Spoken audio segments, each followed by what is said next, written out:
don't invest in whole life. I save my money in whole life, and then I invest in real estate. I lend money to people like you. I invest in collector cars and things like that. That's what I invest in, but I save my money in a whole life insurance policy. We do the infinite banking concept. We teach you how to be your own bank. That's it.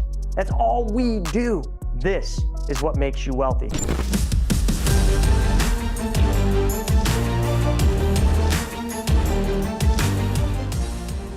All right, everybody, welcome back to another wealth webinar. And today I'm going to do something that we talk about all the time, but I'm going to do it in a different way. You see, just a couple of days ago, I received something in the mail and it really sparked up this interest to teach what you're going to learn today. And what I'm going to do is I'm going to show you why, and I'm going to give you numbers behind the why people need to consider whole life as a place to store their wealth. Listen, like, you might disagree with me now, and I bet you a whole bunch of you do. How many of you are on here for the very first time today? Put I in the chat. And the reason I know this to be true is because back when I first heard about this, back when somebody told me that they created their own banking system and they were using whole life insurance, I literally just wanted to burst out laughing, being like, dude, that's the most ridiculous thing I've ever heard. That is the worst place you could put your money. I mean, my gosh, there's so many other places you could put your money. You could put it in stocks, put it in real estate, do all these things. But see, folks, here's the difference.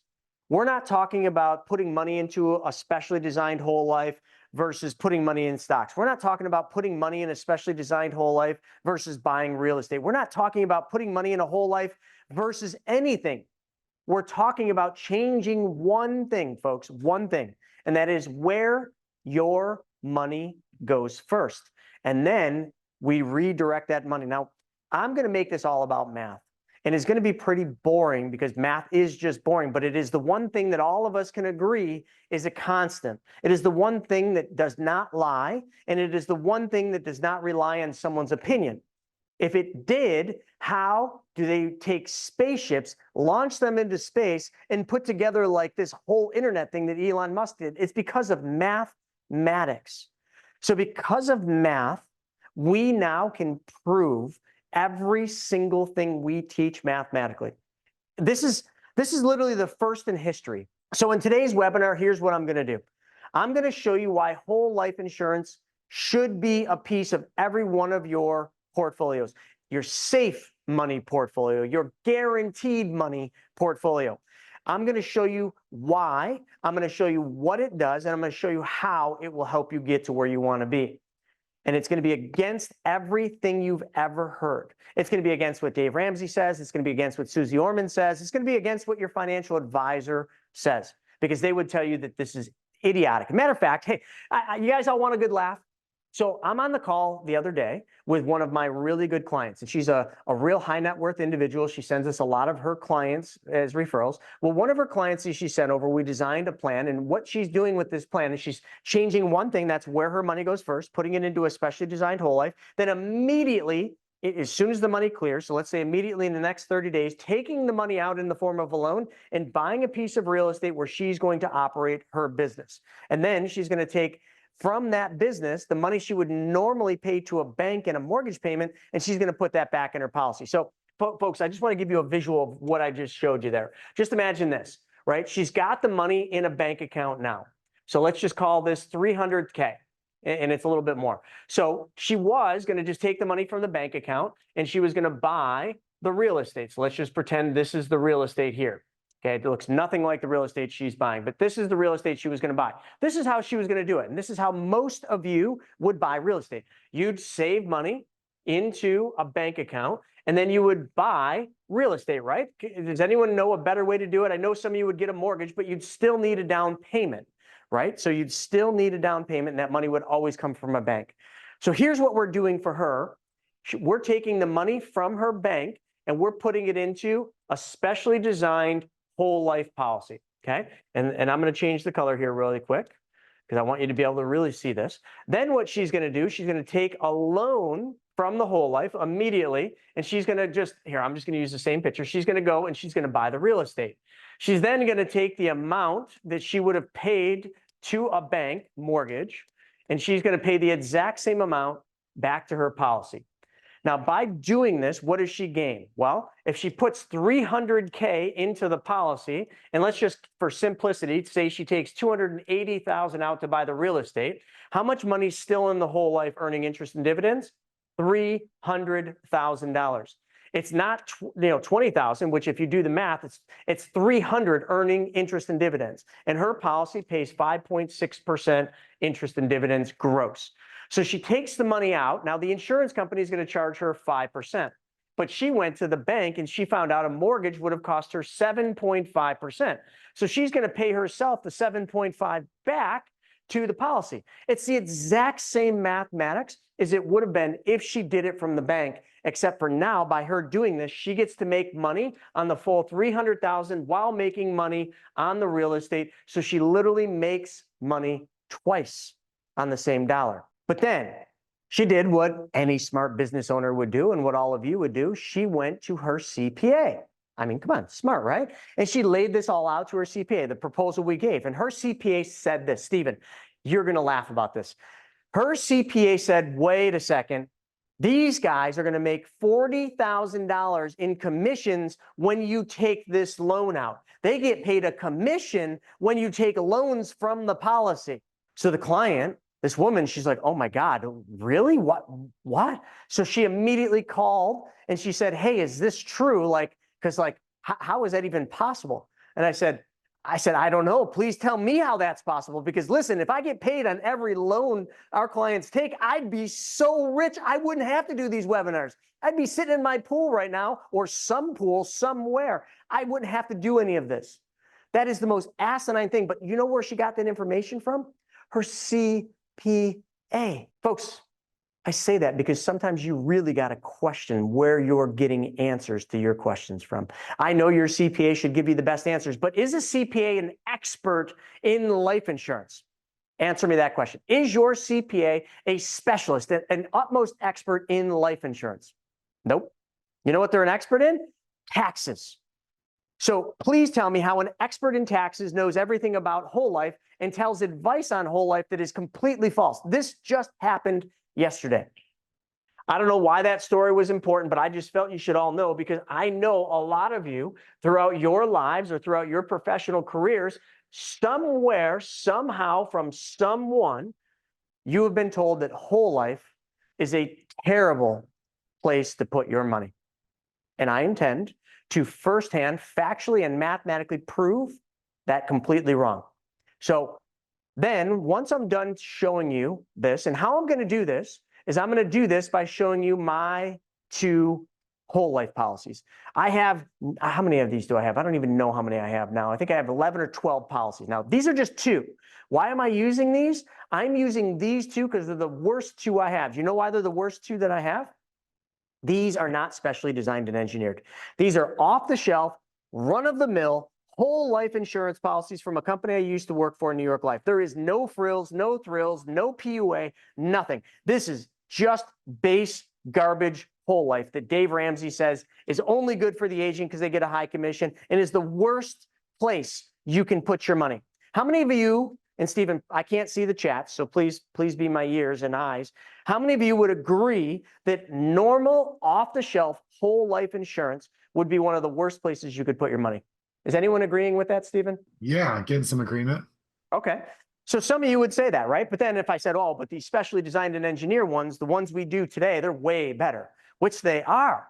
But you see, I figured instead of showing you one of my specially designed and engineered whole lives to prove a point, I would just show you the worst ones I have, which are the standard off-the-shelf whole life insurance policies. And I can show this. I don't know if you guys will see this, but let's see. I've got two of them.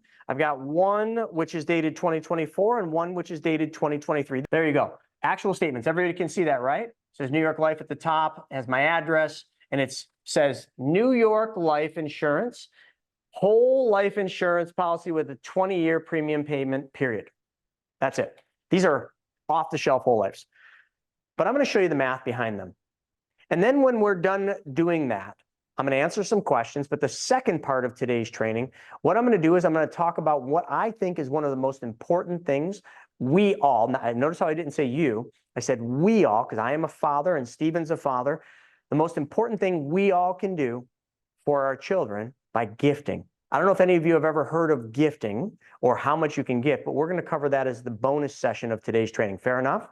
So before I dive into this, because I'm just going to put numbers on the screen and I'm going to walk you through this policy. Actually, I'm going to walk you through two policies from 2023 and 2024, the exact same policy, but I'm going to show you the statements from 2023, and then I'm going to show you the statement from 2024, and I'm going to give you the numbers. Fair enough? Now, before I get into this, I want to preface something that's very, very important. Do you all understand that it's not the whole life insurance policy that's going to make you wealthy?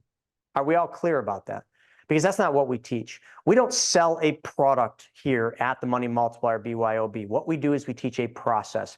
The process of you becoming your own bank and the process of you taking back control of your money.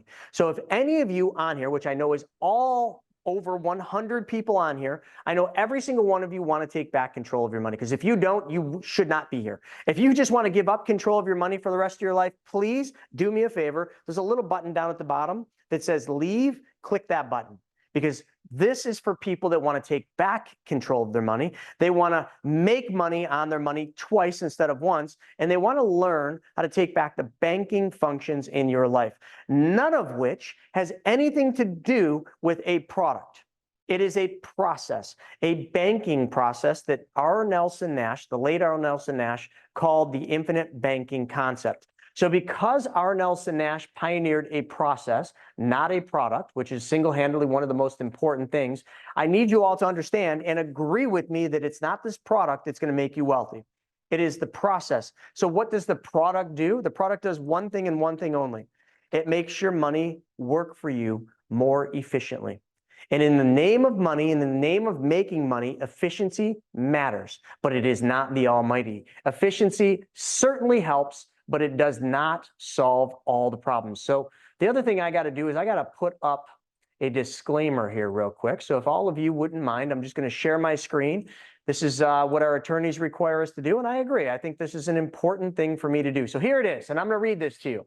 Any opinion expressed by me or my castmates is solely our individual opinion, and it is not investment or personal financial advice. This content is for informational purposes only, and this information should not be relied upon for investment or other financial decisions. Nothing contained herein is financial, legal, or tax advice. The rest just says if I have a guest on, that there's a chance we could be getting paid for them, but we have no guests because it's just Stephen and I. All right, so let's dive in. This is going to be really simple. So again, let me preface for any of you that are just joining. I see the numbers keep going up. I'm holding in my hand two run-of-the-mill statements for whole life insurance policies, not specially designed, not specially engineered, normal off-the-shelf whole life policies. And I got two of my statements, one from 2023, one from 2024. So here's what I'm going to do first. I'm just going to come up here. I'm going to write 2023 on this one.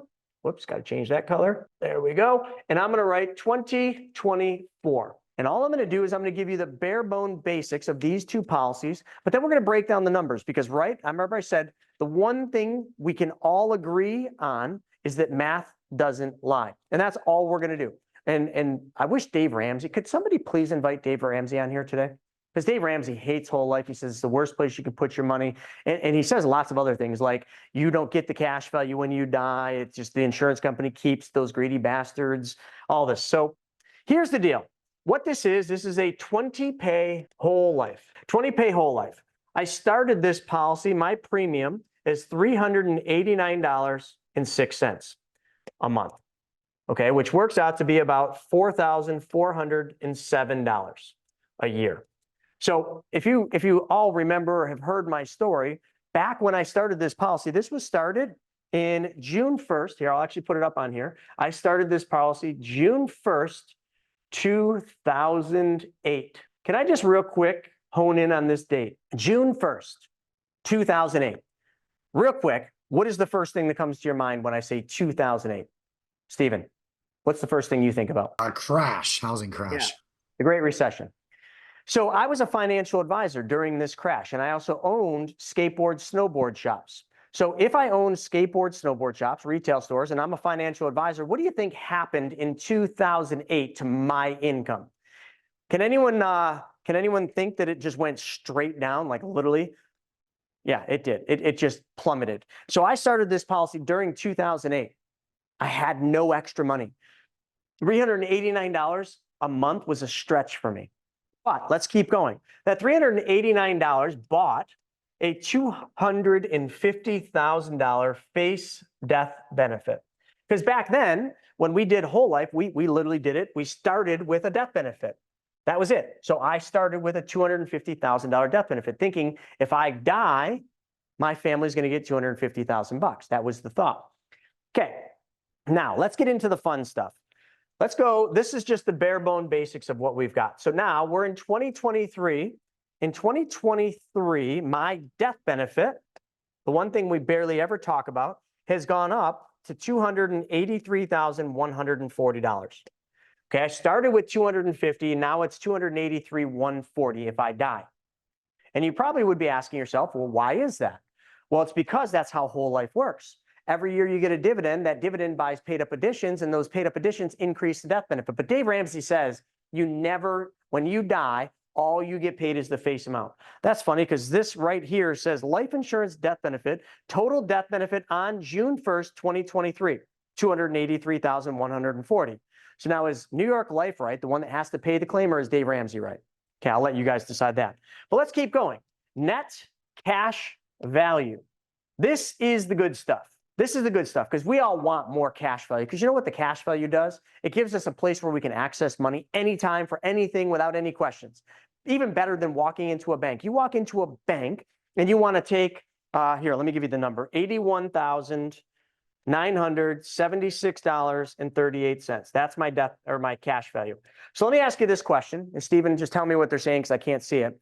If any of you walked into your bank today and you said, I want to take out $81,976.38, would your bank give you $976,000? Would they give that to you that day?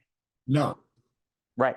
No, try it. Go to your bank and try it. Some of you might get lucky, have a small bank, and like then they do because it's an exception. But chances are you're going to have to tell them, put in a request, fill some forms out, and then come back the next day or whenever the Brinks truck shows up with actual money. Because if you haven't figured it out, there is no money in the vault anymore. Okay. So $81,000 is my net cash value. This $81,000 is growing at a guaranteed interest rate plus dividends and a tax-free environment. I do not pay tax, but you don't know anything about the taxes. So let me get into that.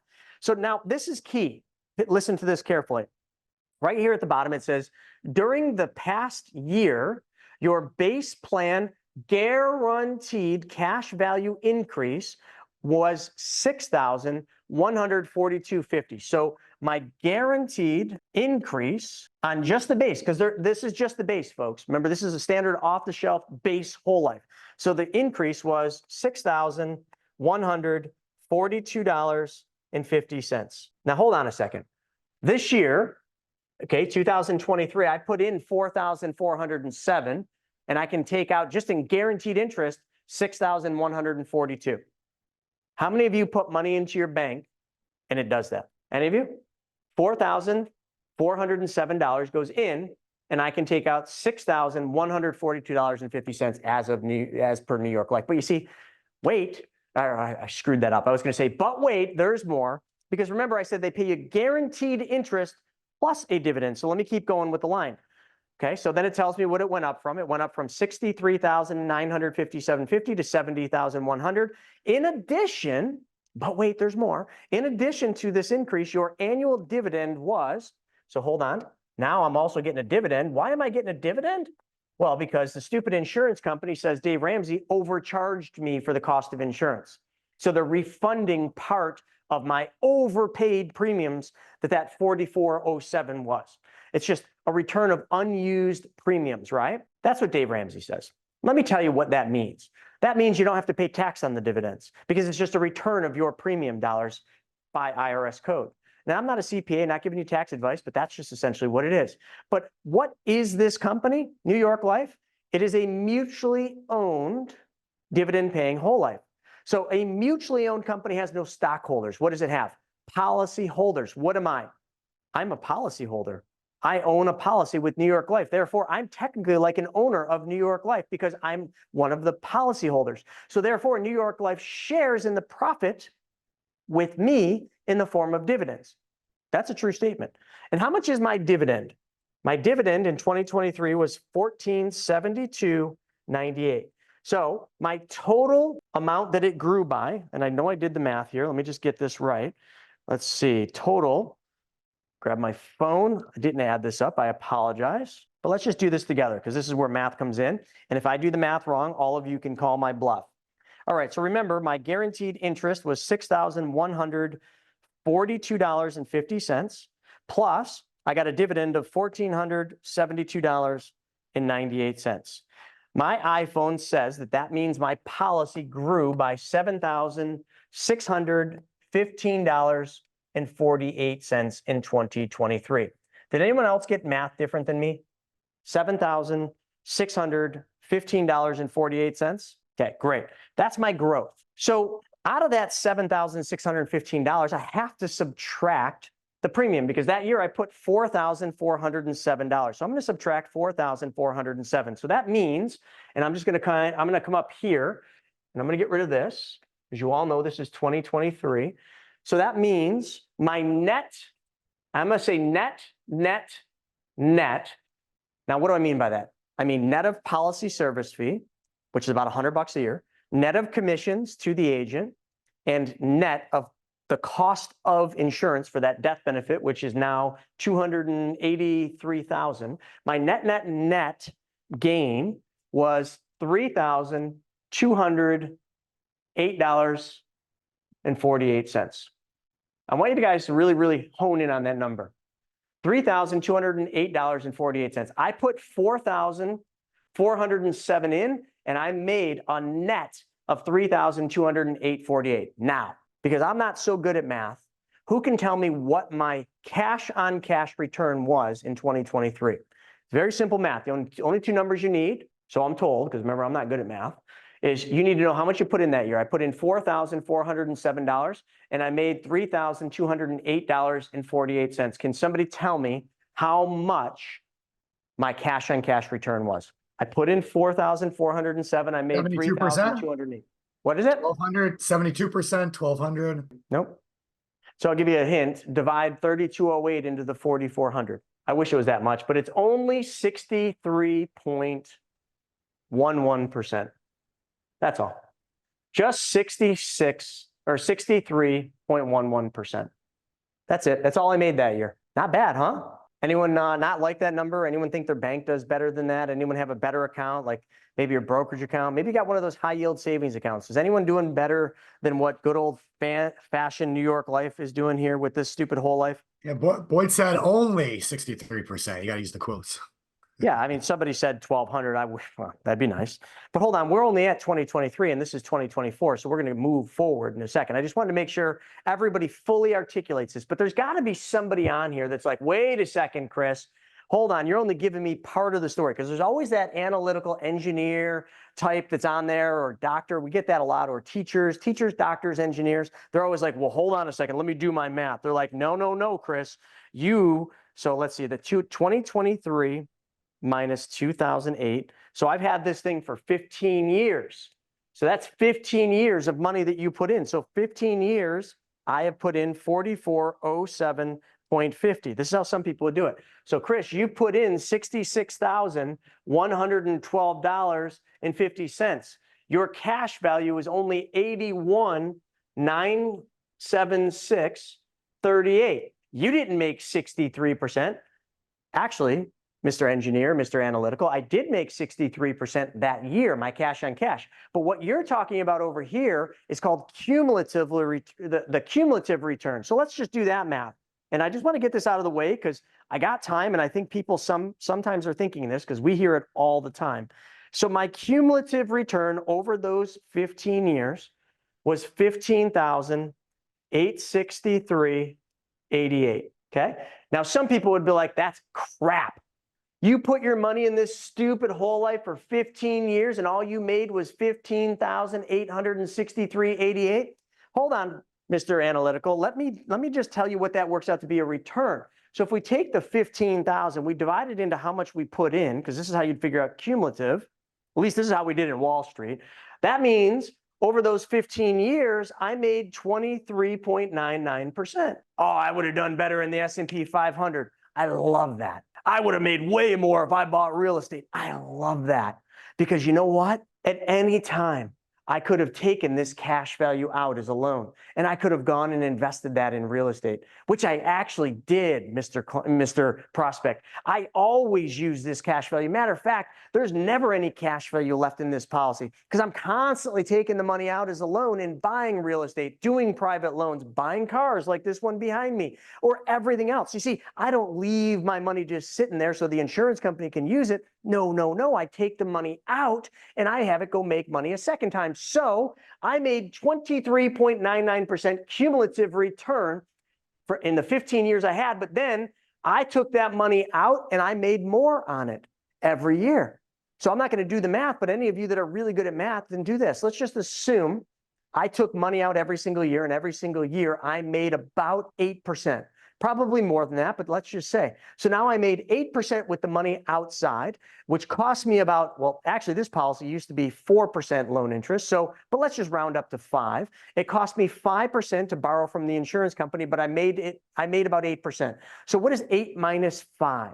6, 7, 8, it's 3%, right? So I made 3% every single year net after those greedy insurance companies charged me interest on my owned cash value. But then again, they still paid me interest and dividends on the full amount, which worked out to be 23.99. How am I doing now, folks? Am I doing pretty good? Anyone thinking I'm doing better than what they have done in the stock market, in their 401k, or anywhere else you put your money? Because here's the thing, I know I am. Because this that I just showed you is the only way you can make money twice on the same dollar. It's the only way. Some of you might argue and say, whoa, whoa, whoa, Chris, if I got a brokerage account, I got a margin account, I can do that. Do you know how much margin accounts are charging you in interest right now? Because I had one. I just paid it all off. It was 8.7% they were charging me. So I paid the brokerage off, which was Charles Schwab. Let's move on to 2024. So now in 2024, I'm still doing the same 4407.50. That's my premium. Okay, so let's just do the math real quick. So now we're an extra year. So what we're going to do is we're going to go back to that calculator. We're going to go 4407.50. But now we didn't do it for 15 years because the year later we did it for 16 years. So how much money did I put into this thing total? So my total cost basis, which is what we call it, cost basis is just the total amount that you put into any vehicle, any savings, any house, any investment account, and any life insurance. So my cost basis is $70,520. Now let's go down through the same numbers. So remember, my death benefit in 2023 was $283,140. So in 2024, how much is my death benefit? And listen, I don't want to have you guys think I'm making numbers up, but right here, $287,769. But Dave Ramsey will still tell you that that cash value is kept by the insurance company and they don't give any of it. But the way I'm seeing it is I am keeping some of my cash value when I die because my death benefit started at $250,000 and now it's $287,769. So please explain to me how the cash value wasn't the direct result of that. All right, so that was the death benefit. Now let's do net cash value. This is the stuff that everybody likes to talk about because this is the stuff you can brag about. I got X amount of money sitting in this account, fully liquid, and I'm earning guaranteed interest on it. Like I do this all the time. When I'm out there talking to people, people are like, oh, what do you invest in? I say whole life insurance. But then they say, you invest in whole life? I say, actually, I don't invest in whole life. I save my money in whole life, and then I invest in real estate. I lend money to people like you. I invest in, fancy or collector cars and things like that. That's what I invest in. But I save my money in a whole life insurance policy. So my cash value in 2024 went from $81,000 to now it is $90,408.53. Okay, great. So you can kind of start doing the math to see how much I made, but let's just go down and do the same thing we just did a second ago. During the past year, your base plan guaranteed, I love saying that word because as an advisor, I was never able to say guaranteed. It was like a swear word. It's like, did you just use the G word? Oh, ho, ho, they're going to slap your ass for that. Guaranteed cash value increased. So my increase, guaranteed, okay, let's write this down. Guaranteed increase, drum roll, please. kind of like that movie, National Lampoon's Christmas Vacation, except for the lights are actually going to go on this time. There we go, $6,352.50. So again, let me preface. This year I put in $4,407.50. I was guaranteed to make $6,352.50. Actually, the guarantee was that was what I made. But then this insurance company, because I am one of the owners, the policy owners, they paid me a dividend.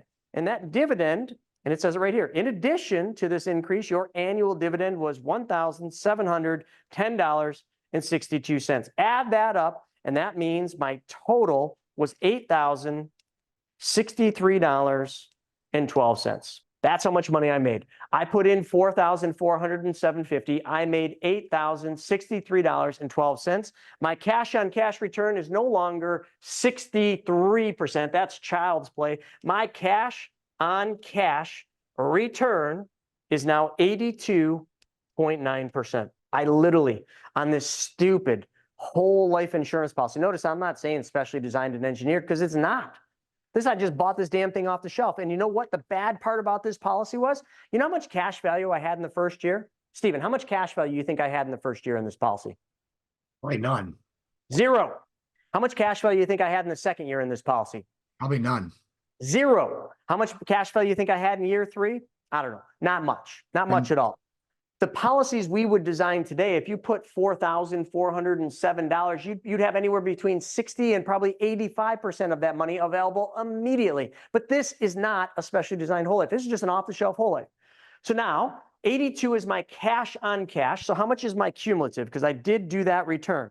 Well, if my cumulative in 2023 was 23%, my cumulative in 2024 is now 28.2%.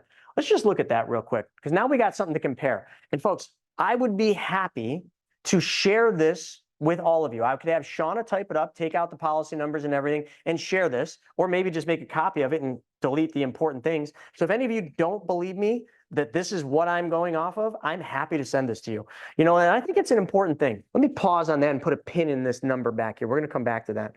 How many of you, when you're working with your financial advisor or whoever it is that's giving you investment advice, which I am not giving you investment advice because there is no investment here, this is guaranteed. But how many of you ever have asked your financial advisor, your CFP, or whoever you work with to show you their statements of what they invest in, to show you their returns of what they made, to show you how much money they actually have in their banks, like a personal financial statement?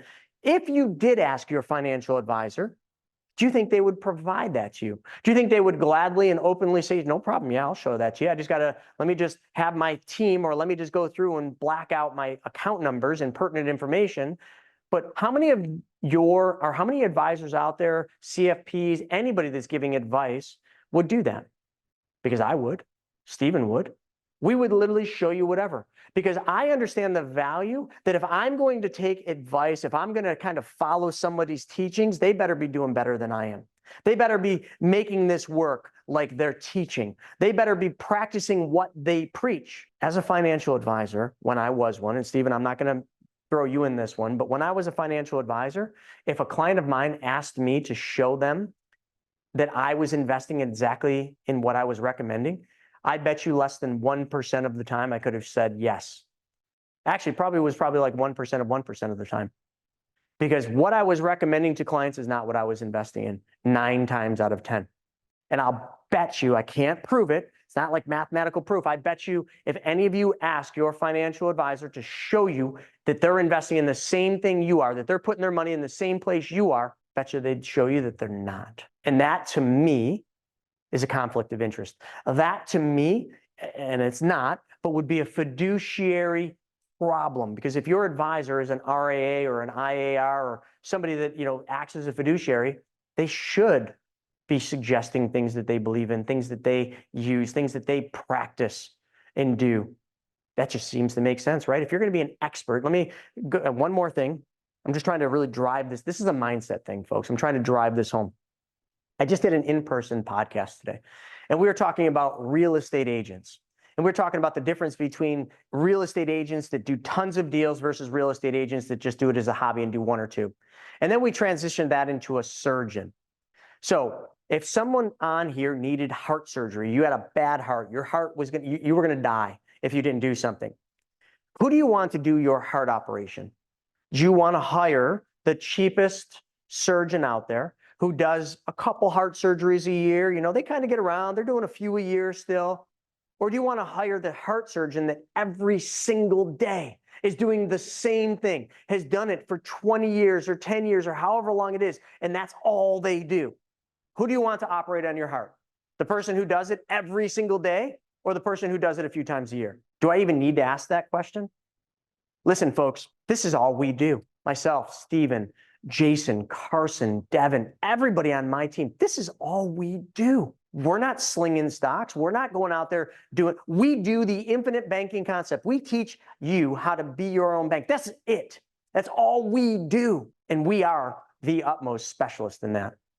So the reason I wanted to do today's training is to show you that, like, you got to really, really think twice about who you're taking advice from. Because if your CPA is telling you that commissions are paid out on the loans and the withdrawals you take from your whole life, find a new CPA, bar none. I don't care how good of a CPA they are. That to me would be a problem with ethics, because they are giving advice on something they know nothing about. Let's get back into the numbers, because now I'm all fired up.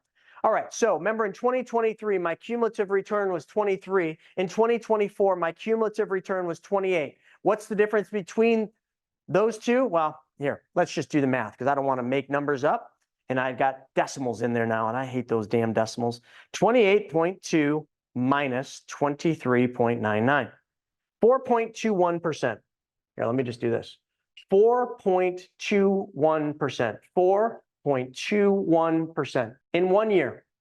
1 year. My cumulative return. I'm not even doing cash on cash. My cumulative return on this stupid freaking whole life insurance policy that everybody and their brother probably would have said was the stupidest thing I ever put money in, grew by 4.21%. And you know what the best part is?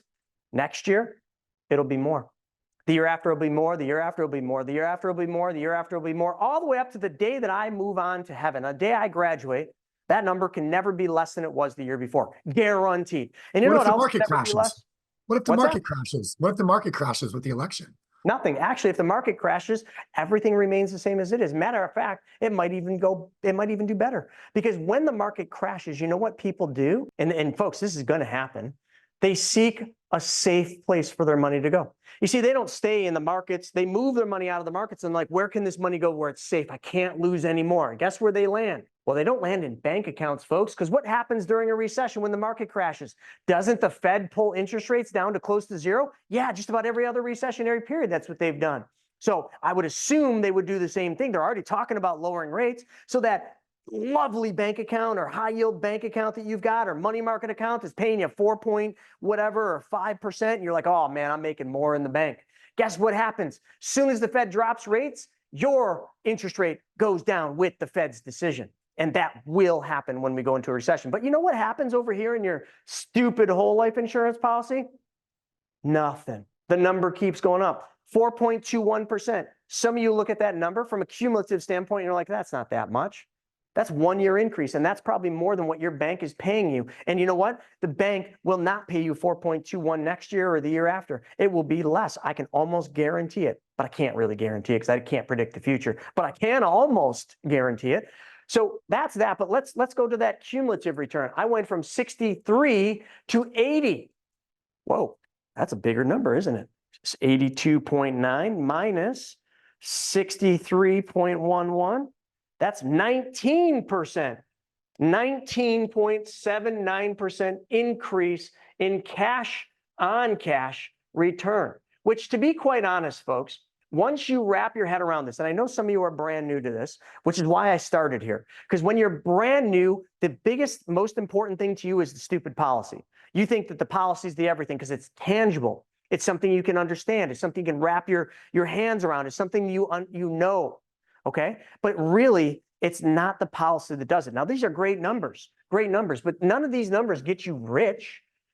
But what does get you rich is the fact that I make 19.79% more in 1 year on my cash on cash return, meaning I put money in, and the next year, in this exact example, I made 19% more than what I put in than I did the prior year. But here's the thing that makes you wealthy. Let me explain the difference. This is where the rubber meets the road.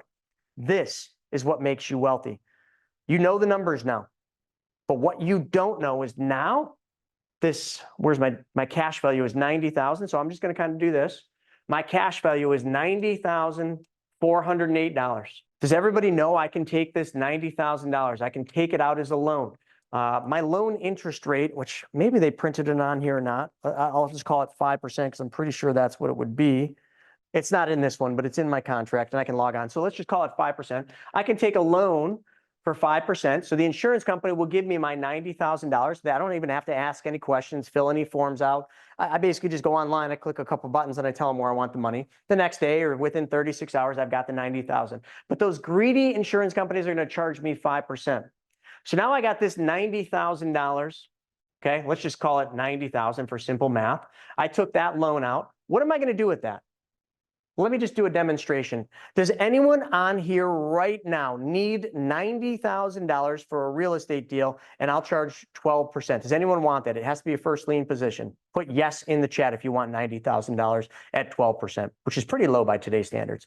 Do I have any takers? 90,000, 12%, going once, going twice. Nobody needs any money anymore? That's okay. There's this thing called privatemoneyclub.com that I could go on there and I could in the forum just put that I got 90,000 bucks at 12%. I'll probably have 50 people in 15 minutes saying they need 90,000. So folks, it's okay that none of you want my $90,000 at 12%. Private Money Club is an animal.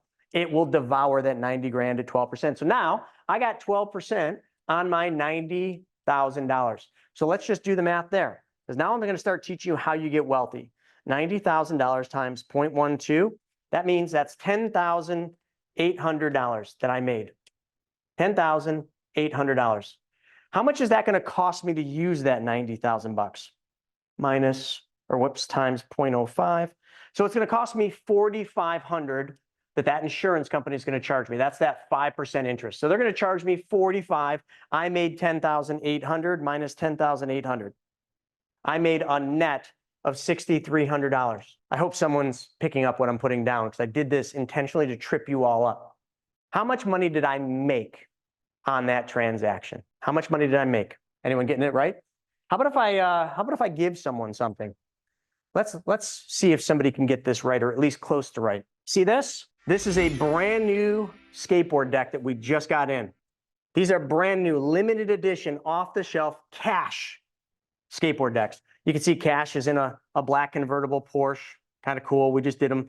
You know, it's the Lazy Cash signature model for Money School BYOB. Anyone want this? Just to put on your wall. That's all we pretty much do with them.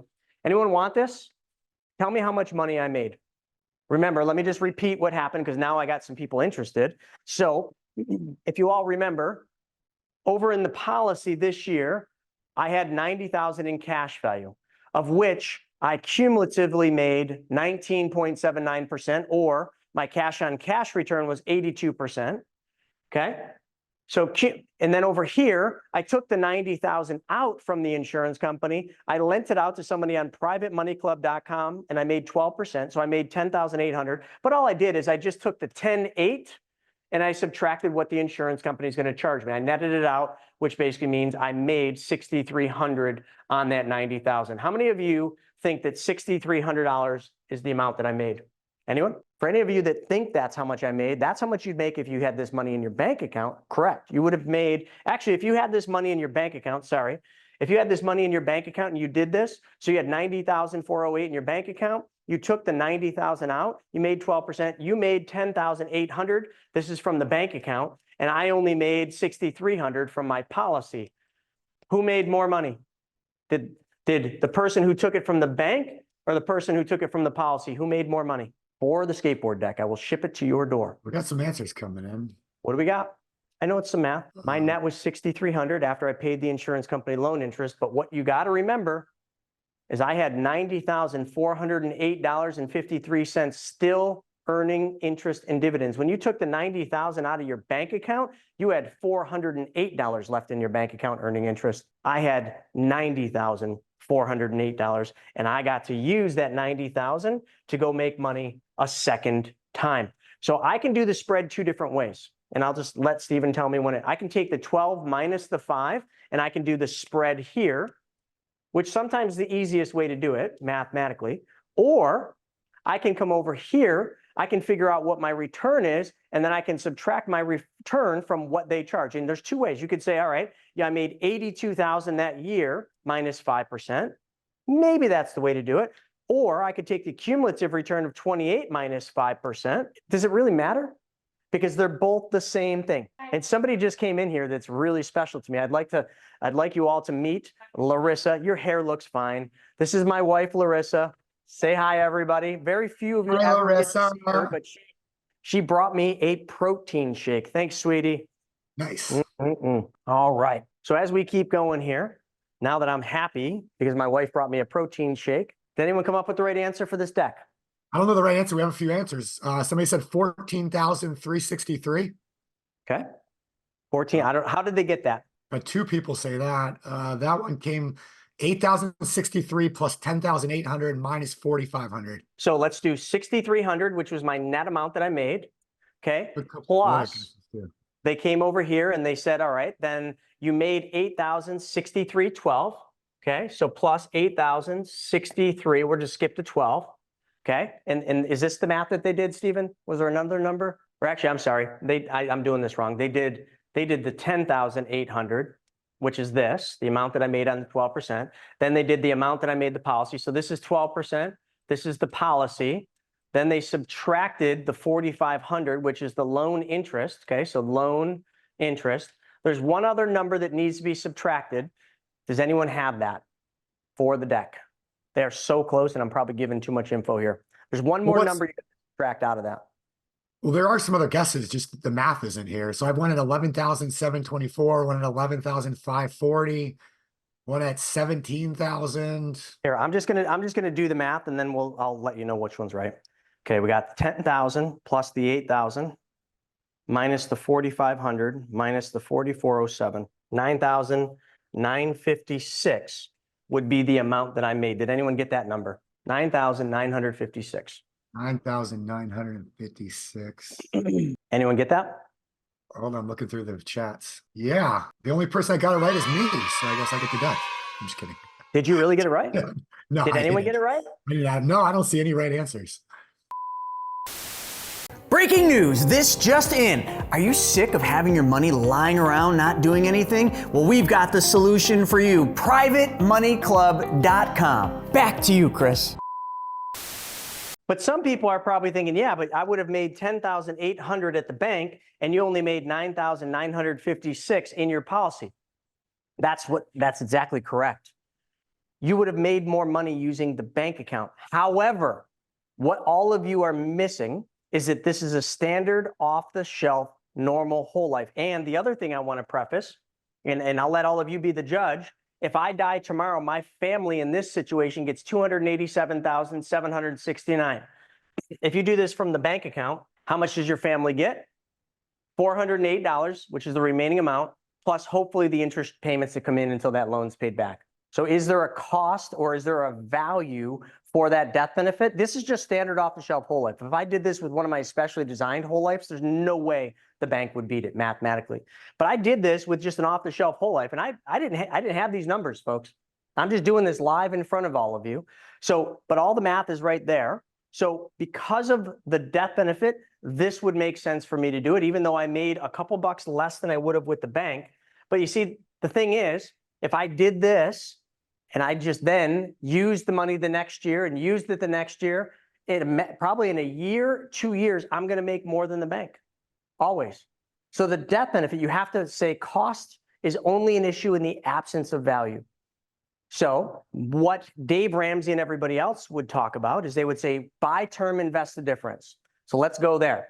You made 10,800 with the bank, so that would be invest the difference. And you made $9,056 with the whole life, all netted out. And this is an off-the-shelf normal whole life. So now we're playing Dave's game because that's all he ever talks about is off-the-shelf whole life. Let me ask you this. How much would term insurance cost for a death benefit of $287,000? Do you think it would cost more than the difference here? I guarantee, because I don't think it's going to cost less than that. So what'd you make? You made $804. So you'd have to find term insurance for $804, okay? That would provide you coverage. Well, the whole life provides you coverage for the rest of your life, plus the whole life provides you a guaranteed cash value growth for the rest of your life. So although these numbers come out negative to the bank, they're going to be positive in the year and 2 years, and they will then do nothing but go up. So this was a good exercise because the outcome wasn't what some of you were thinking. Some of you were thinking that this is definitely going to be better than doing it from a bank account. But now all of you can see that the bank account did make $804 more than the policy did net, but without the death benefit. So that's my traditional whole life policy. Okay, so now if I do that same scenario with one of my other policies, I guarantee the numbers would be different. Well, let's keep going. Any questions on that, Stephen? That was a cool little exercise. Did everybody like that? We're good. I would have liked it if this number was a little higher, because then that would have made me look like awesome. But actually the fact that it wasn't higher actually lets me feel like I am being 100% transparent and letting you all decide, does this make more sense than this? And I would say, I bet you most of you would say yes. So let's keep going now. Now I came up with this little thing. When we were out in, I can't remember if it was Santa Barbara or it was Bahamas. I'm confusing the two. I want to say it was Santa Barbara. We got to listen to this one guy, and he was an expert in taxes and estate planning and everything else. And he brought up an interesting thing, because everybody, if any of you have children, so I'm just going to write kids up top. Do you all know that you can gift your kids? So it's going to be a little bit more than this, because I didn't write the exact dollar amounts, but you can gift your kids roughly about $18,000 a year. It's a little bit more, but that's per recipient. Okay, $18,000, and if you're married and have a spouse, that's 2. Okay, you can double that. So when you gift money to your kids, what do most people do with gifting? Well, it depends. A lot of people would take this $18,000, they would go to the bank and they would set up a policy for their kids, so a child's policy, or I'm sorry, a child's account. They got all sorts of different names, and they would put that $18,000 here. Some of you would go out and you'd start up a 529 plan for college savings, and you'd put the $18,000 there. Some of you would just go open an UGMA account or an UTMA, so we'll just call it UGMA, Unified Gifts to Minors Act, and you'd put the $18,000 there. These are investment accounts. So you would do something with one of these. I'm just going to change this to bank, okay, to keep this simple. So you would do something like this. Now, a second ago, I just showed you what an off-the-shelf whole life looks like. So now let's just talk a little bit differently. Let's just say we decide not to do any of this because we want to give our children a real head start in life. And we take this $18,000, we put it into one of those whole life policies, but let's call it a specially designed whole life policy. So I'll just put SD, and we put the $18,000 in here, okay? So now we do that every single year. So every year we're putting in $18,000 or the amount we want to gift. You just keep doing this over and over and over again. Now, this policy, because of how the rules work, you would own this because your children, well, my daughter's 4. So if your children are minors, you own it. But your child is the beneficiary. Well, is technically, but anyway, the child would be the insured, but also we'll just call it the recipient. So they're going to be receiving this because you, who owns the policy, is going to give this to you. You're going to change ownership at the age of 18 or whatever age you want. So now that $18,000, that $18,000 you put into that whole life, how much death benefit you think that could buy? I don't even know. Stephen, you got any case studies of how much death benefit that would buy? Like minor, a lot. A lot, like millions, right? Like 3, 4, let's just put 4 mil. So let's just say you do this for your 5-year-old, and your 5-year-old now has a policy that will be around for the rest of their life, and it starts at 4 million. Now you saw my policy. See how that normal whole life just increased? Especially designed and engineered whole life would increase even more.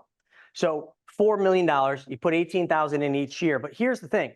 Let's just say you learned about this thing called the infinite banking concept. And what you did is every single year, you and your child found a deal or something to invest that money in. I don't care if it's stocks, maybe a teacher, whatever you want to teach your child, whatever information or knowledge you want to pass down to your children in terms of like you teaching them the things you weren't taught. Maybe you're really good at stocks and you want to teach them how to fundamentally analyze a stock. Maybe you're in real estate. And you want to teach your kids how to really, really get good at buying real estate. So you take the cash value and you invest that money for your kids. So we take a loan from the policy, and let's just, I don't know, let's pick on stocks.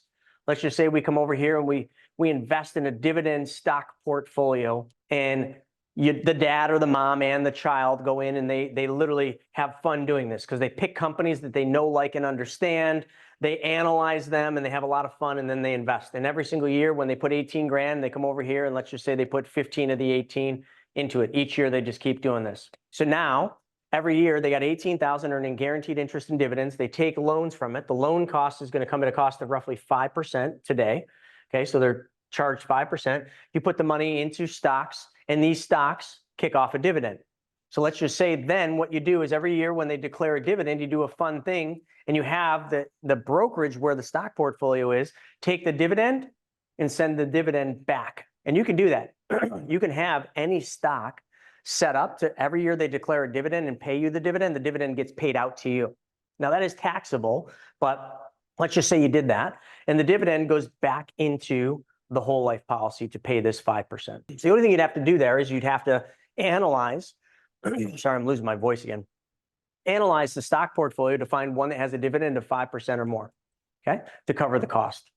So all of this planning would basically mean that now you have created a tax-free environment for your child's money to live in, which is the policy. You have then taught them how to use money and make it go to work for them at a second time while still making money on the first time. Then all that money comes back over here and keeps circulating. So you just keep doing the same thing, taking money out, putting money back in. That's the infinite banking concept. And the entire time you're making a spread on your money. But then hold on a second, I got one other thing. So now let's just assume you're doing this.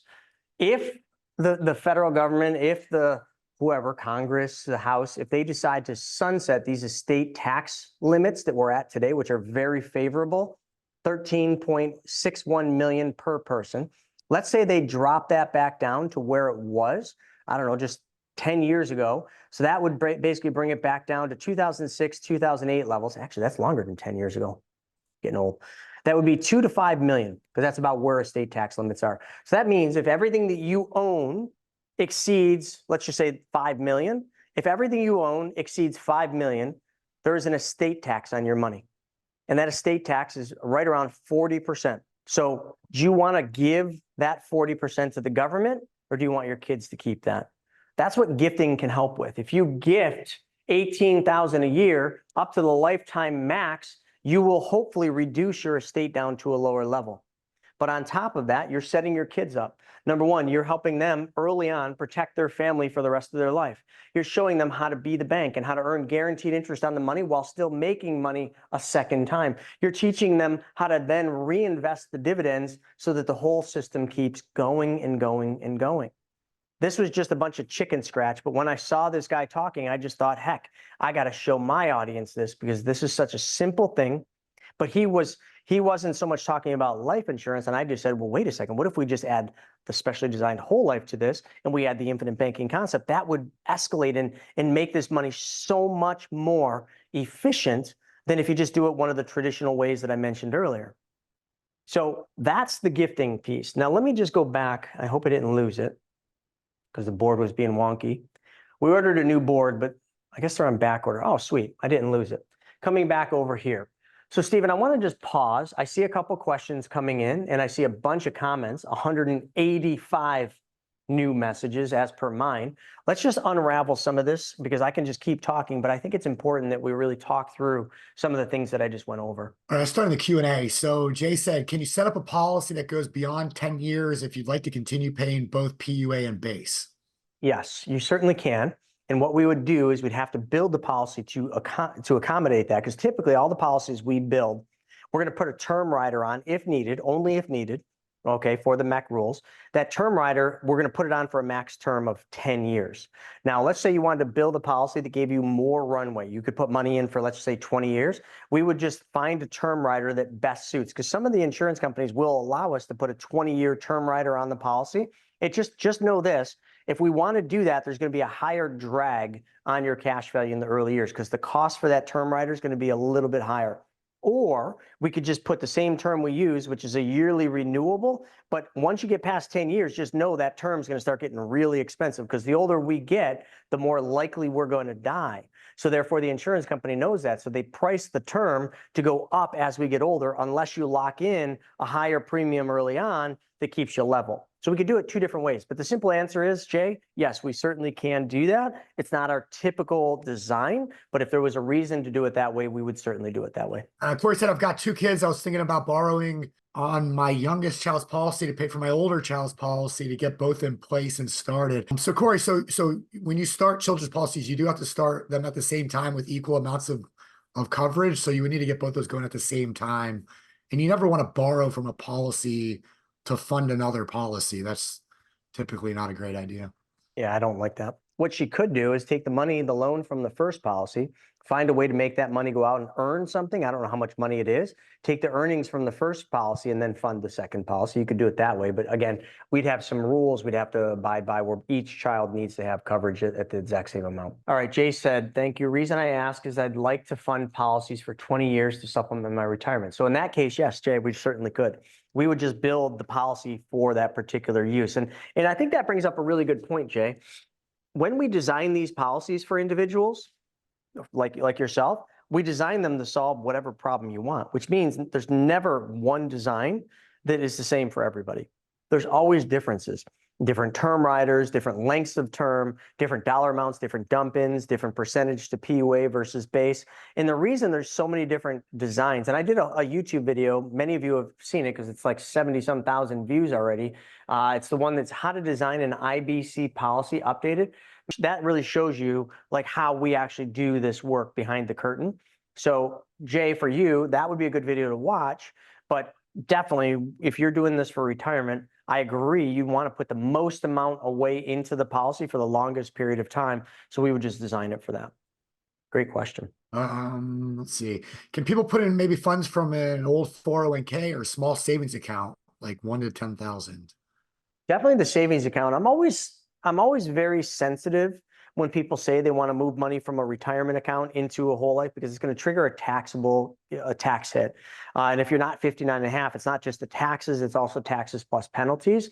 I'm all for taking back control of your money, and I'm all for getting, keeping less money in retirement accounts because of all the rules and the restrictions. But if it has to cross that tax line, it becomes one of those things where you just have to run the math. You got to have a CPA look at it, tell you what your tax implication is going to be, because in some cases, taking it from a retirement account and taking it out could bump you into a higher tax bracket, which would just be not a very good decision to do. But moving the money from a savings account into this, that's exactly what I was saying. Change one thing, and that's where your money goes first. Instead of putting it into savings, put it into the specially designed policy and start practicing the infinite banking concept. How about taking a loan from a 401k to fund the policy? So we used to teach that. We used to do that. And the reason we don't anymore is loans from 401ks, the interest charged on the loans has gone up almost with prime. So if it was 5% a few years ago, where it kind of made sense because we had a spread, now that 5% might be 7%. So now you don't have a spread on that. So it makes it a hard thing to really justify from math. Yes, I know that when you pay the loan back to the 401k, you're paying yourself back with interest, but it's still one of those things where I just go by the math. I would then have to take the money out of the 401k, put it into the policy, know that I'm not going to have 100% of that money to use, and then take that money and make it go. It just means that money's got to earn a higher velocity, a higher interest rate to make it make sense. Again, it's just a math thing. As of a couple of years ago, I don't really condone that anymore, just because mathematically, I think it's better to take the loan from the 401k to pay off debt, the loan from the 401k to buy the car, the loan from the 401k to, lend money, and then take everything, the payments from the car, the payments that you were giving away to the debts or the interest earned on the private loan, and put it back into the 401k as a loan repayment. I just think that's a more efficient way to do it. Let's see. Can you explain why kids' policy has to be the same amount if the new child after the first child policy started?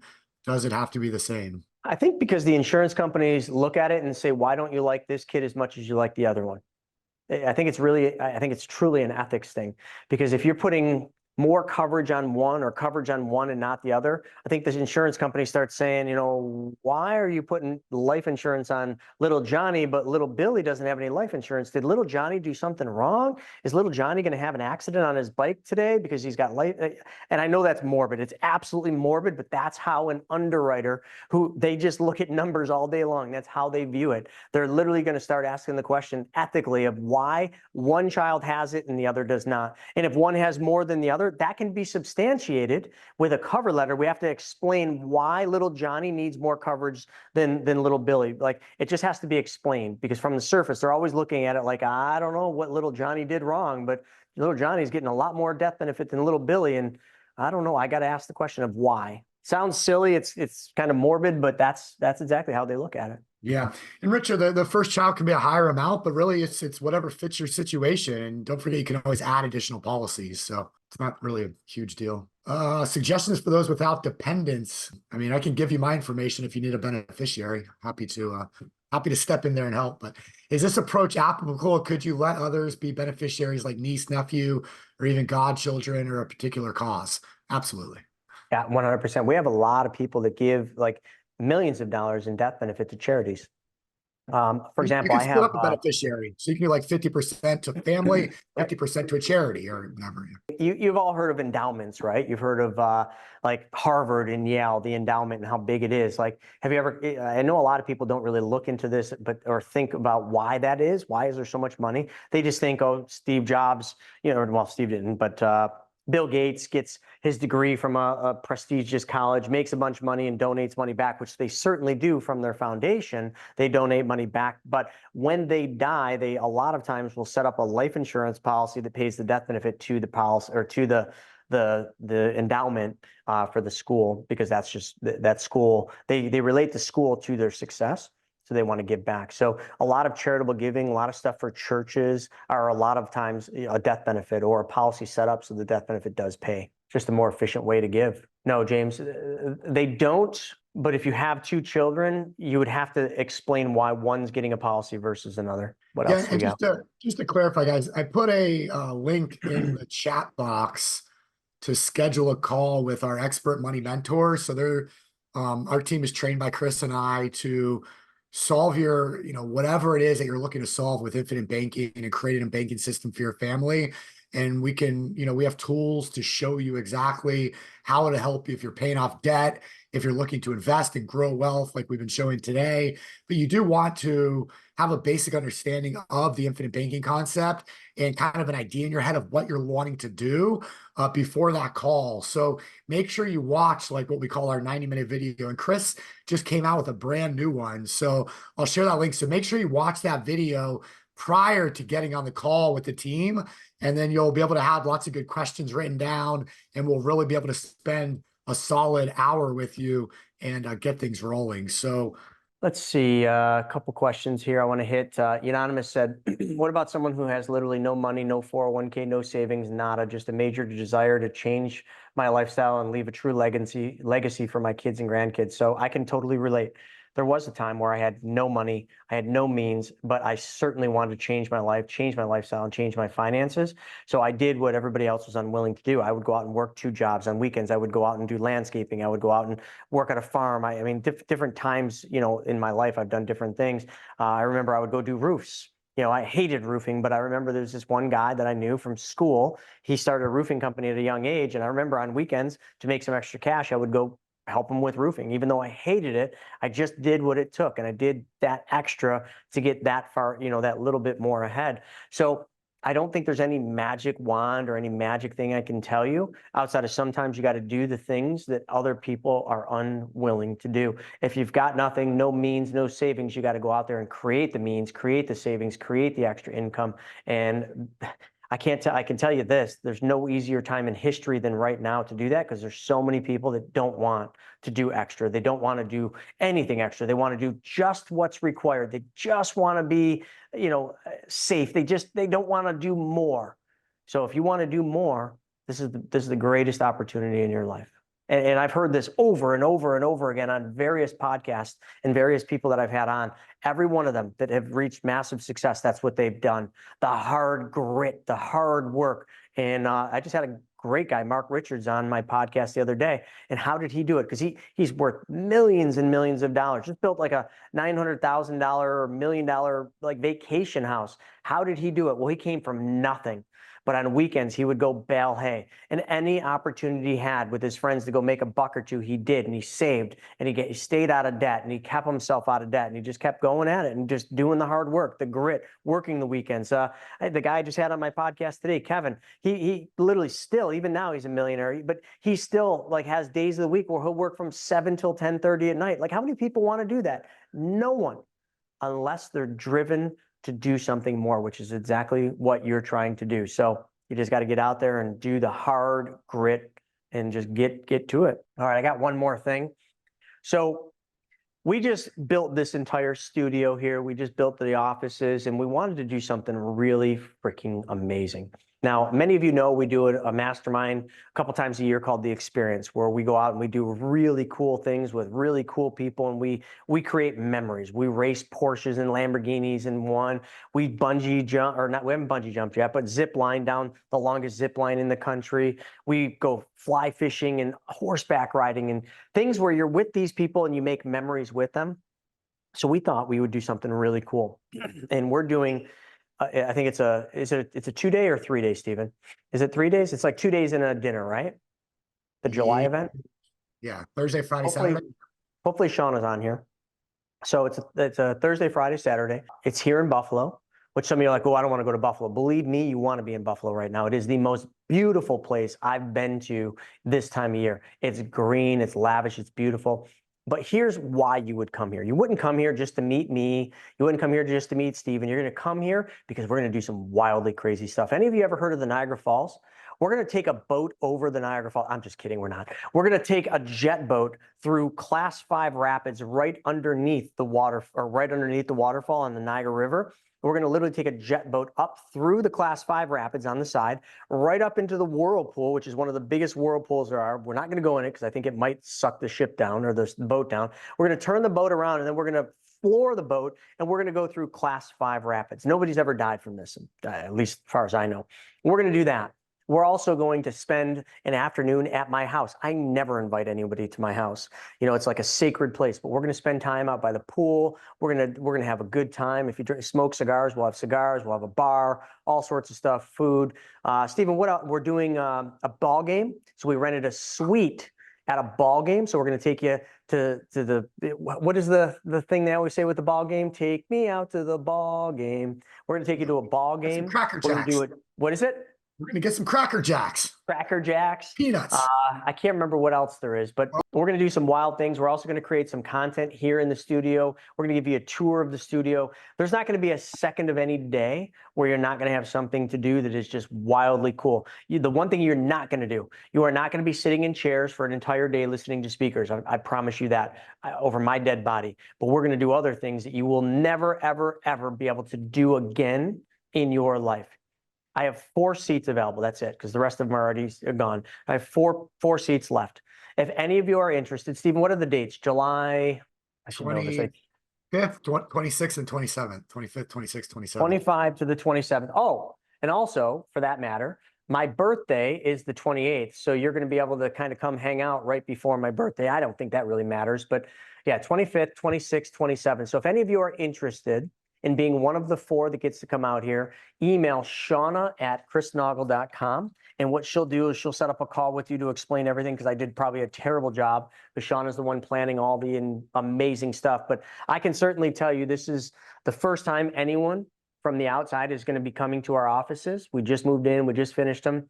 And I've got some other cool things I'm going to do. I'm not going to tell you what they are, and Shauna doesn't know what they are. But there you go. She just put the price there. It's a bargain and a half. Literally, like, if you came to Buffalo by yourself, tried doing all the excursions we're going to do, you'd probably spend more money than what it is to come. And we're going to feed you. We're going to give you drinks and cigars and anything you want.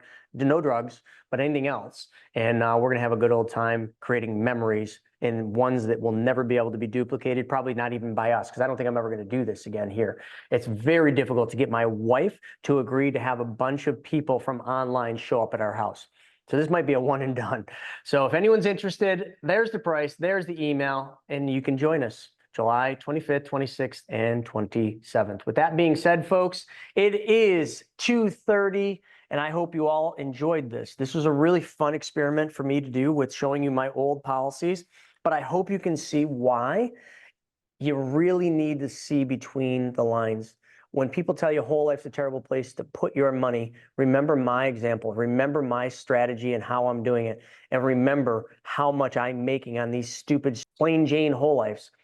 Imagine if these were specially designed and engineered, what they'd have and how much more money I would have. With that being said, Stephen, anything you want to say to close this thing out? No, just, I mean, if you learn anything today, if you like the idea of becoming your own bank, get the call scheduled now. I put the link in there. Take action. It's what the successful people do. There's no pressure. There's no sale. There's nothing. We just want to have a conversation and start learning about you so we can start figuring out how to help you solve your money problems and take back control of your money. So get the call scheduled. In between now and when the call occurs, go back through, watch the 90-minute video. If you have a copy of Becoming Your Own Banker, or we can send you a digital copy of Mapping Out the Millionaire Mystery. Read the books, do your homework, write down your questions, put your situation. What debts do you have? What's your income? What credit cards do you have? What's your mortgage payment? Like, bring that stuff to the call so our expert money mentors can really make the most of it and really help you with your situation. And let's get you set up for the future, because right now is the time to make that happen. So thanks everybody for being here, though. Thanks Chris for having me on. Awesome. Well, thank you all. And now it's time for you to go take back control of your money. We'll see some of you this afternoon at 4:30 for the Ask Me Anything happy hour. If you want to know how to get on that, just go to my YouTube channel at The Chris Naugle, subscribe to the channel, and there's a little bell. Click the bell, and it will notify you right before we go live. And you can bring all your questions or any questions. Bring your broke-ass brother-in-law on, have them ask questions. Bring your CPA, who's probably telling you lies. Bring them on, and bring your financial advisor on too. Might as well invite the whole merry gang on. Bring them all to Ask Me Anything. Let them ask the questions to the experts, and we'll deliver. Thanks for joining us. We'll see you next time. All right, so I hope you guys enjoyed that episode. We're putting up tons of them, but I think if you like this one, you'll probably like that video as well. Not only that, I've got a book that I created, Mapping Out the Millionaire Mystery, where we actually show you what the wealthy do in the game they play with money. I want you to have that for free. And if you want to know about all my new videos coming up, click that alert button. Actually, smash that alert button, and you'll be notified every time we put a new video. So we'll see you on the next episode.